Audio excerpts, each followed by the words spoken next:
Assalamualaikum guys, welcome back to my channel. Hari ni aku dekat outdoor guys, sebab aku nak bercerita dekat korang pasal crime. Santai-santai je guys, layan udara segar kan. Sedap kan?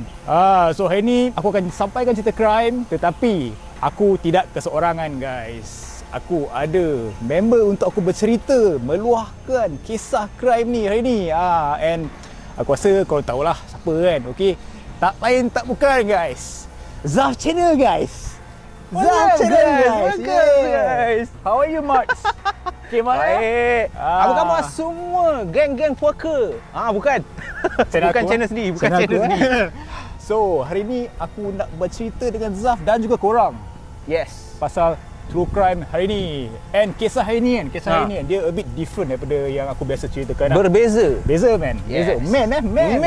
Beza sikit lah sebab biasanya aku cerita pasal serial killer, bla bla bla, potong sini, potong semua kan. Faham? Tapi hari ni aku nak cerita pasal satu kejadian rompakan. Rompakan guys. Rompakan mesti kau layan money heist, betul tak? Money heist kan. Siapa yang tak layan? Dia punya modus operandi kan sama geng. Sama Mat. Very intelligent.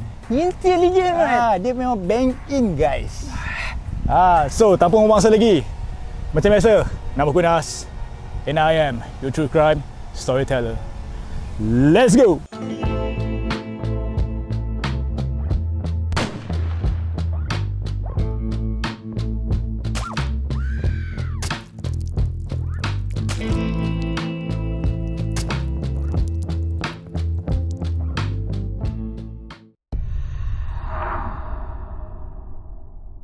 Dalam episod crime kali ini guys, satu jenayah telah berlaku. Di mana? Di Brazil. So apabila kita sebut pasal Brazil ni, tahu-tahu je lah, Brazil ni bukan sahaja crime yang berat, berat apa semua. Ada yang ringan-ringan pun banyak. Lagi-lagi pula Brazil ni banyak geng-geng member, banyak gangsterism. Sama juga macam kat Malaysia. Tetapi yang beza dia, kejadian yang berlaku pada 6 Ogos 2005 ni Mat, bukan kaleng-kaleng punya rompakan. Korang just bayang, besar tak besar, melibatkan wang sebanyak 70 juta Mat. 70 juta, bukan duit Malaysia, duit USD. Alamak. Tapi dalam banyak-banyak rompakan tu, macam mana boleh sampai 70 juta? Dan apa yang diorang buat? Rompakan ni macam mana punya hebat sampai 70 juta kan? Sure lah besar. Tapi boleh jadi silap-silap tak ada besar pun. Tapi gunakan ni man, intelligent. So kalau korang nak tahu, tak nak lengah masa, kita teruskan dengan jenayah hari ni yang bakal dikongsikan bersama anda semua oleh Nas Winchester guys. Yes. Okay guys, rompakan yang telah berlaku dekat Brazil ni, nama bank dia adalah Banco Central. Banco tu bank lah dalam bahasa Brazil kan. Okay, macam Zaf cakap tadi kan, benda ni jadi pada tahun 2005. And macam mana perompak ni kan boleh mencuri sebanyak 70 juta US dollars guys. Banyak bro, kali dengan duit Malaysia.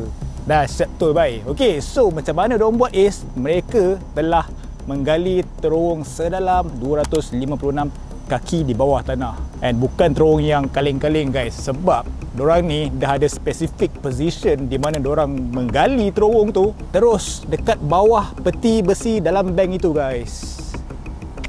Power tak power? So macam kisah ni kan guys, dia telah berlaku tau. And perompak ni semua mereka telah berjaya masuk ke dalam bank tu tau. Okay, so macam mana diorang buat is, lepas diorang dah gali terowong tu masuk dekat peti besi bank tu kan, diorang berjaya mengeluarkan 5 biji kontena yang berjumlahkan 70 juta US dollars seberat 3.5 tan.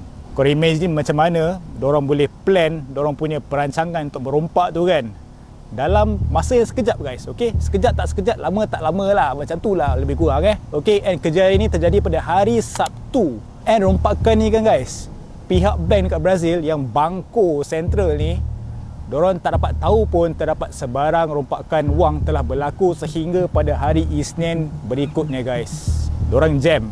Bila diorang masuk kerja hari Isnin tu, diorang jam guys. Mana api sebarang duit kan, 70 juta kot kan, 5 kontena bye. Okay, and adalah juru cakap bank tersebut, dia berkata yang semua duit yang telah dicuri tu kan tak diinsurансkan langsung guys. Macam pelik tak? Why kau tak insurancekan duit dalam bank, betul tak? Okay, so reason dia is, dia kata why diorang tak insurancekan adalah sebab mereka rasa macam low risk lah untuk duit sebanyak tu untuk dicuri tau. So diorang decide untuk macam tak ada nak bagi premium insurance dekat wang-wang yang telah hilang tu.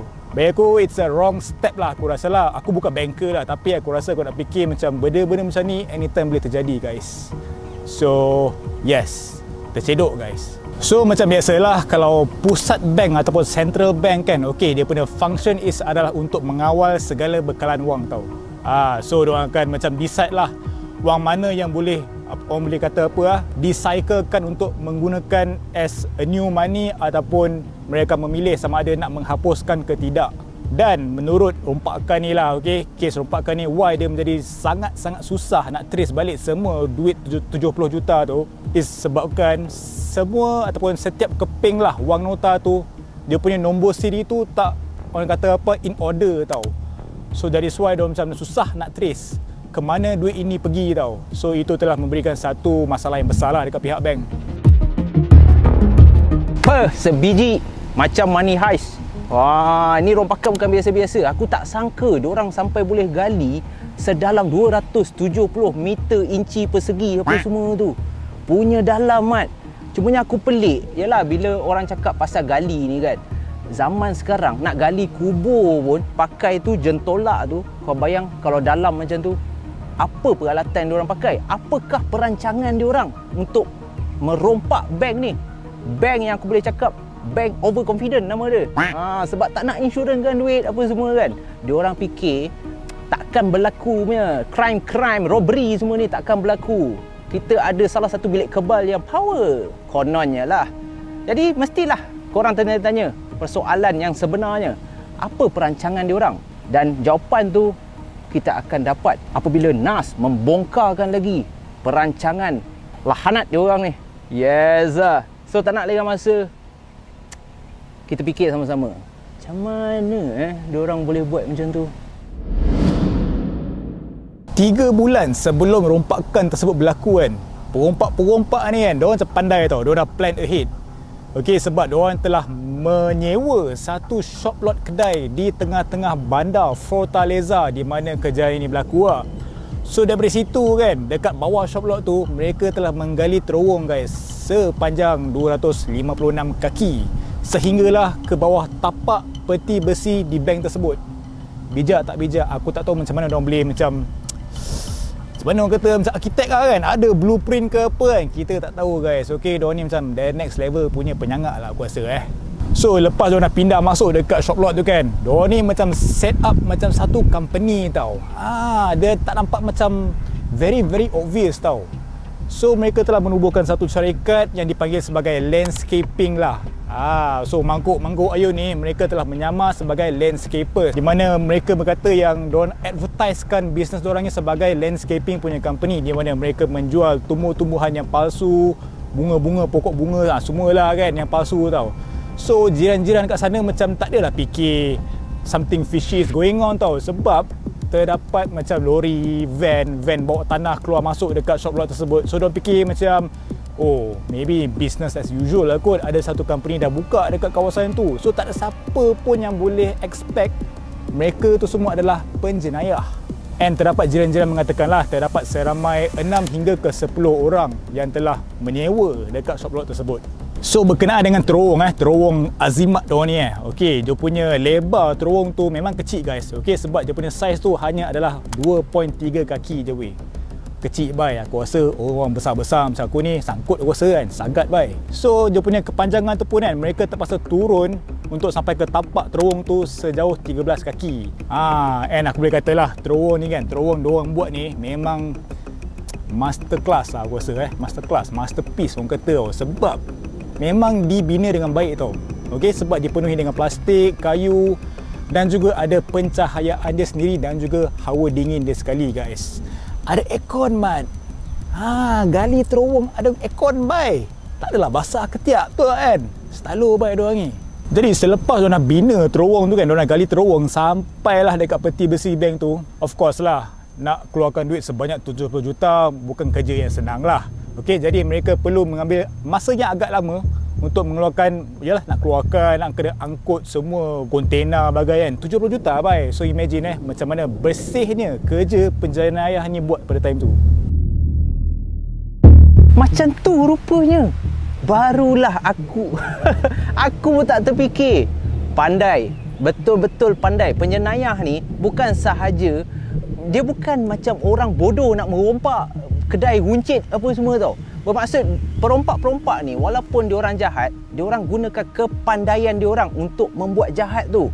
Korang bayang, diorang boleh menyamar sebagai landscaper. Mesti tertanya-tanya kan. Even Nas cakap pun sure ramai yang macam landscaper. Apa benda tu? Ramai yang tak tahu. Landscaper tu macam ni, belakang ni. Buat-buat pokok ni, yang taman-taman belakang ni kan, menyamar. Rupanya rompak bank. Kurang ajar betul kan. Tapi apabila dah merompak bank, dah menggali tanah macam tu kan, duit lesap, diorang jam. How this could be happening? Diorang pun pening. Yes, nampak? Macam rhyme. So, apabila dah macam tu, pihak polis get involved lah kan. Duit bukan sikit-sikit. Lepas tu bank ataupun peti besi yang diorang sangka tidak akan sama sekali boleh dipecah masuk, duit pam, hilang macam tu je. Jadi siasatan pun dimulakan. Yes, dan pihak polis sudah mengenal pasti modus operandi. Ayat yang biasa korang dengar apabila tengok berita-berita kat Malaysia ni. Modus operandi. Yes, nak nampak cantik sikit. Jadi kalau korang nak tahu apakah siasatan dan apakah butiran-butiran yang pihak polis dapat tahu tentang rompakan di Brazil ni guys, let's go. Mereka telah bekerja selama berbulan-bulan. Itu kata pihak polis. Dan mereka juga berjaya untuk menyiasat tempat terowong diorang tu kan. Lepas diorang macam fikir, aduh, duit sudah hilang Okey, so dekat terowong tu mereka telah jumpa beberapa hujan mat. Hujan mat. Kita sambung lagi. Kamera sudah kuyup. Kita kembali balik guys. Tadi hujan lebat gila bai. Okey, terpaksa tergendala Okey, so kat mana tadi Kita tengah borak pasal siasatan kan. Alright. Macam pihak polis tadi cakap mereka telah bekerja selama berbulan-bulan. Okey, di situ bermaksud syarikat landscaping diorang tu kan. Diorang dah mula bekerja sejak pada bulan Mac pada tahun itu guys. So korang imagine berapa lama mereka telah bekerja untuk melaksanakan rompakan ini guys. Okey, and macam Zaf cakap tadi kan, perompak-perompak ni, diorang ni jenis yang pandai tau, bukan yang bangang punya. Okey, sebab ada antara mereka tu, diorang ahli pakar matematik Mereka adalah pakar ahli matematik, kejuruteraan dan juga pakar dalam penggalian bangunan. So that is where mereka berjaya untuk menggali bank tersebut guys. Intelligent. Lepas tu kan guys, okey lah, memang diorang pakar penggali lah itu ni semua kan. Tapi takkan diorang nak gali pakai tangan, betul tak? Diorang pun peralatan diorang the next level guys. Okey, sebab terdapat banyak gila peralatan yang digunakan seperti gerudi apa gerudi tanah gerudi tanah. Nasib baik Zaf ada, boleh aku tanya straight, betul tak? Okey, gerudi tanah, gerudi elektrik, blowtorch dan juga macam-macam lagi lah. Okey, so bila polis ataupun pihak penyiasat jumpa semua benda-benda ni kan, diorang macam fikir, okay, this is 100% legit. Yang penjenayah ni semua, yang perompak ni semua, diorang dah well prepared untuk bank heist kali ni. And then lagi satu macam aku fikir bila diorang buat kerja semua kan, mesti macam takkanlah kan diorang dah pakai alatan semua, dah masuk office sebagai semua kan, takkan tak ada tinggal cap jari, betul tak kan? Okey, tapi diorang ni semua pandai gila guys. Okey, sebab dekat rumah sewa diorang tu, shop lot sewa diorang tu kan, mereka telah menggunakan kapur yang hangus untuk menghapuskan semua cap jari guys. Very well prepared. Memang orang kata apa, Bella Ciao macam money heist guys. Okay, memang power gila aku boleh cakap diorang ni. Dan segala alatan yang mereka guna tu, itu semua telah digunakan untuk menembusi dinding konkrit dekat peti bank tersebut dan juga di shop lot mereka yang telah menyewa itu. Very clean. Okey, dan mereka tidak meninggalkan satu pun cap jari. Rompakan yang dilakukan dengan sebegitu kemas, bak kata nas. Tiada satu pun cap jari ataupun bahan bukti yang berjaya pihak polis jumpa di tempat kejadian ataupun di bank tersebut. Dan ini telah meragukan beberapa pegawai ataupun anggota polis macam mana penjenayah ni boleh so perfect dalam membuat kerja. Dan seperti yang korang tahu, kalau kerja yang perfect macam ni, bukanlah ini adalah rompakan yang pertama ataupun bukanlah dia bodoh-bodoh punya rompakan, tidak membuat research. Bermaksud diorang ni dah buat dah ulang kaji pelajaran, Mat. Yes. Tetapi ada benda yang meragukan pihak polis. Sebab apa? Salah satunya, okeylah rompakan tu kemas, pihak polis tidak menjumpai apa pun bahan bukti. Tetapi yang pelik, macam mana perompak-perompak ni boleh tahu selok-belok dekat bank tu. Boleh tahu pintu mana nak masuk, boleh tahu nak belok kiri, belok kanan dekat dalam bank tu.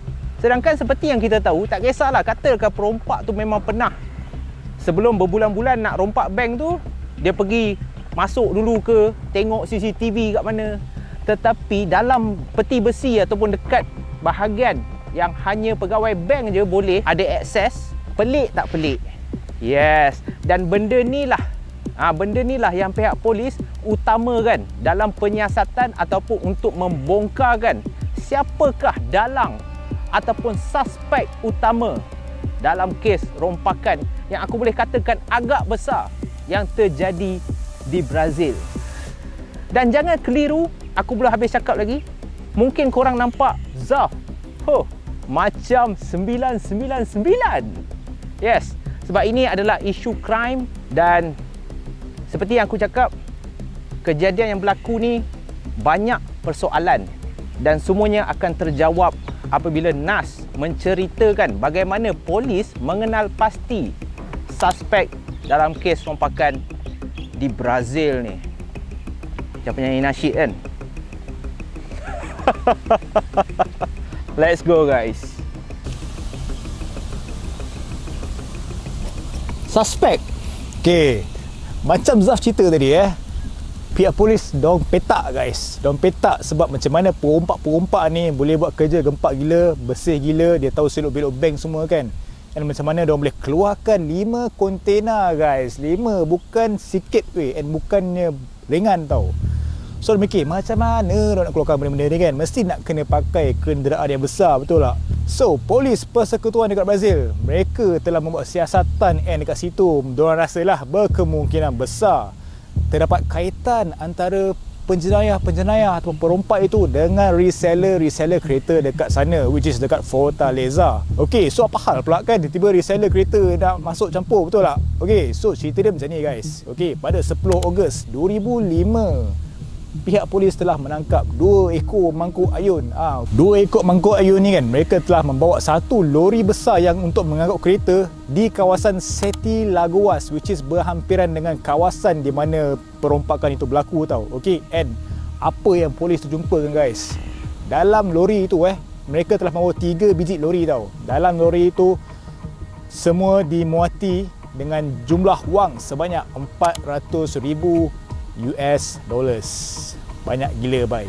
Okay, so diorang deal dengan reseller kereta ni nak pinjam lori diorang tu untuk mengangkut semua duit itu guys. Dan kemudian pada 28 September 2005 polis telah menangkap 5 orang guys. 5 orang di mana mereka telah didapati memegang wang sejumlah sebanyak $1 juta guys. Masyuk bro. Okay.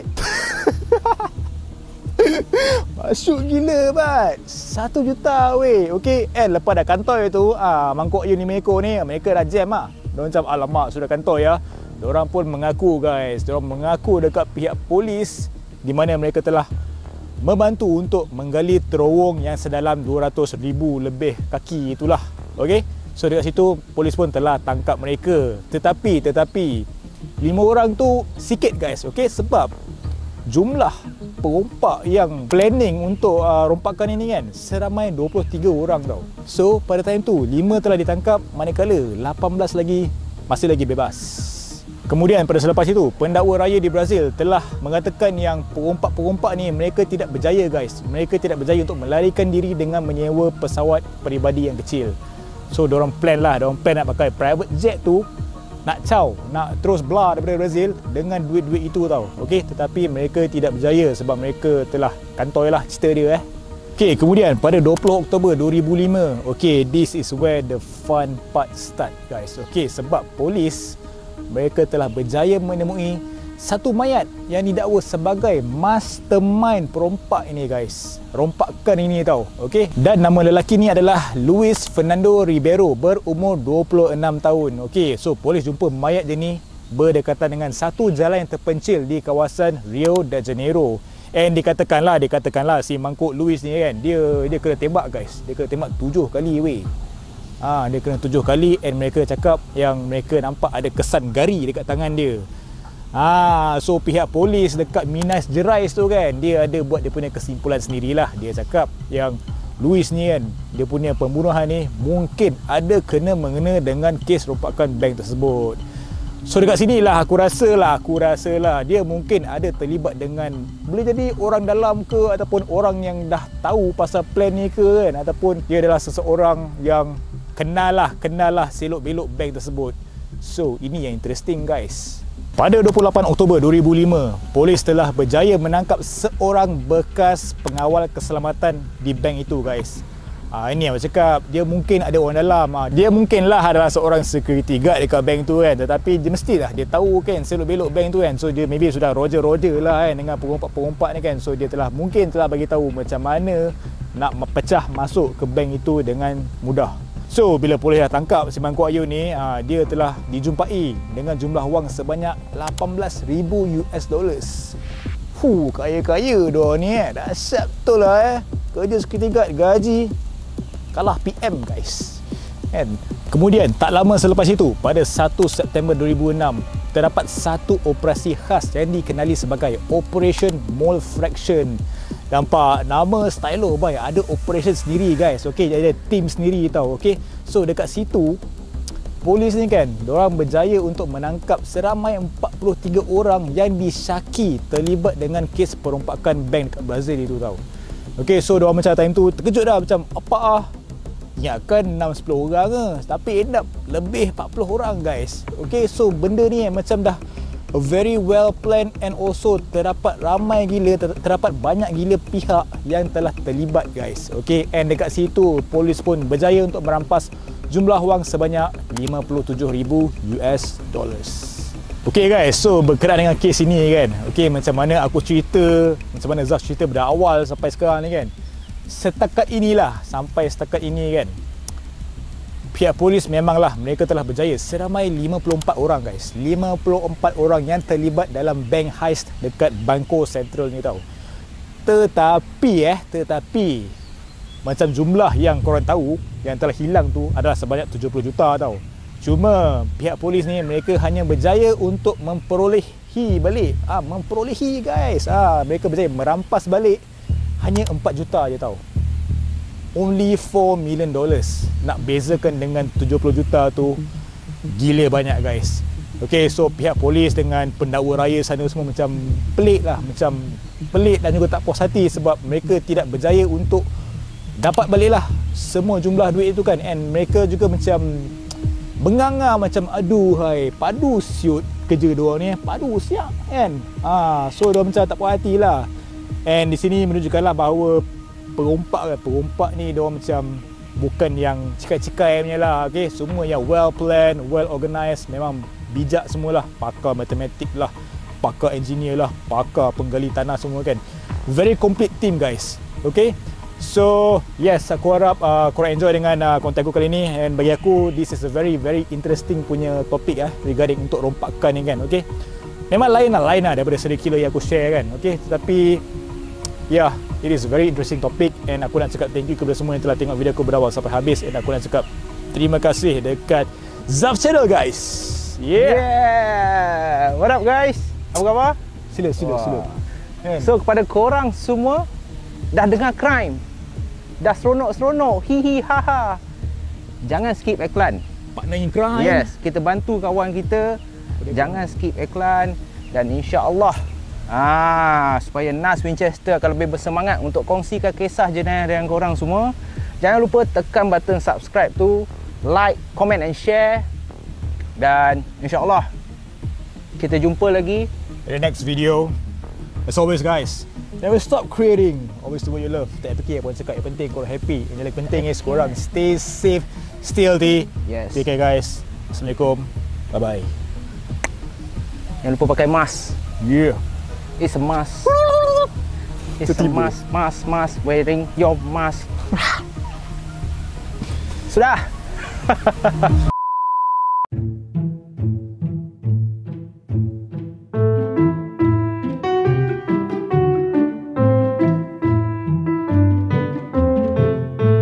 Dalam episod crime kali ni guys, yes, semua geng-geng bukan, aku dah terikut. Apa?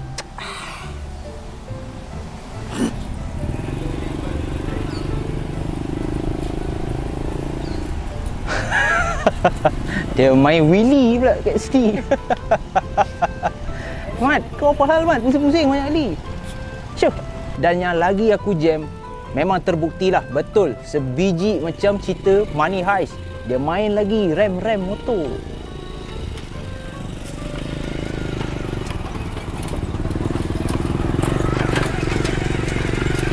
Lagi dekat. Okay, so polis persekutu